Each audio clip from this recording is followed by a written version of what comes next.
अब आप देखेंगे प्रोग्राम ये कारवां हमारा, जिसका मौजू है हमारा कारवां कहां से चला, कहां तक पहुंचा और कल कहां होगा। 14 अगस्त 1947 से 14 अगस्त 2022 तक कौमी सफर का अहवाल। मेजबान है सज्जाद मीर।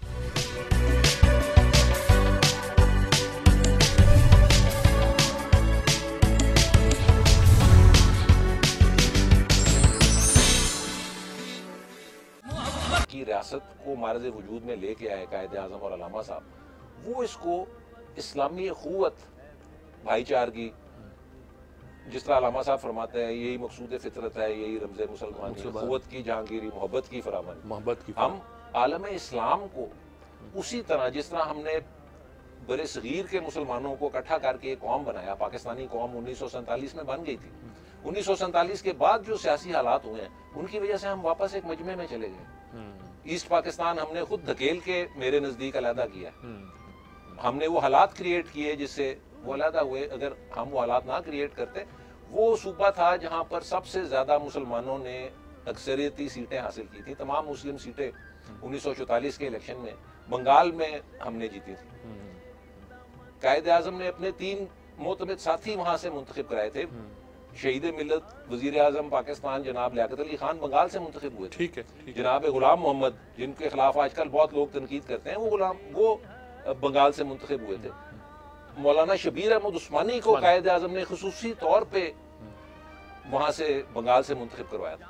अब पहले 2 तो आप समझ सकते हैं कि लियाकत अली खान साहब कायद आजम के दस्ते रास्त थे।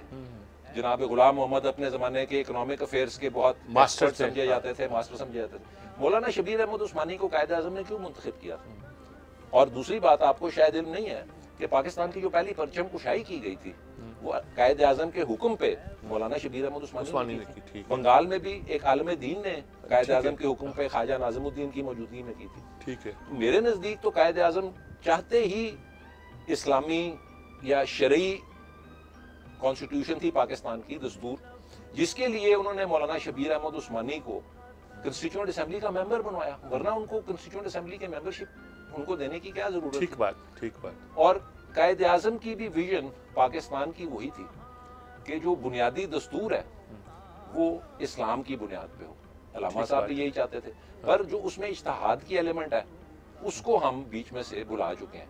आगे बढ़ने के लिए इन चीजों को समझना जरूरी है, इन चीजों की तरफ वापस आना जरूरी है। ठीक बात। मैं तो आज ये भी यहाँ तक भी आपको कह सकता हूँ कि मेरे नजदीक जो आजकल के इकबाल शनास हैं वो अल्लामा साहब को महज एक शायर के तौर पे समझकर उनकी शायरी की तशरीह अपनी मर्जी के मुताबिक करके तो चला देते हैं, जो कि दुरुस्त नहीं है।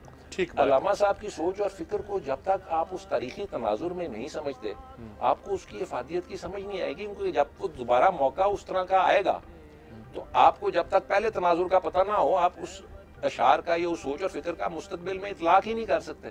ठीक बात। जब उस तरह की सिचुएशन अराइज होती है तो। नाज़रीन इकराम, आपने ये गुफ्तगू सुनी और देखा कि पाकिस्तान का मकसद क्या था, पाकिस्तान का आइडियल क्या था, हमारे बड़ों ने ख्वाब कैसे देखा था, क्यों देखा था, उसकी मंतकी दलील क्या थी। ये नहीं था कि ऐसे ख्वाब देख लिया।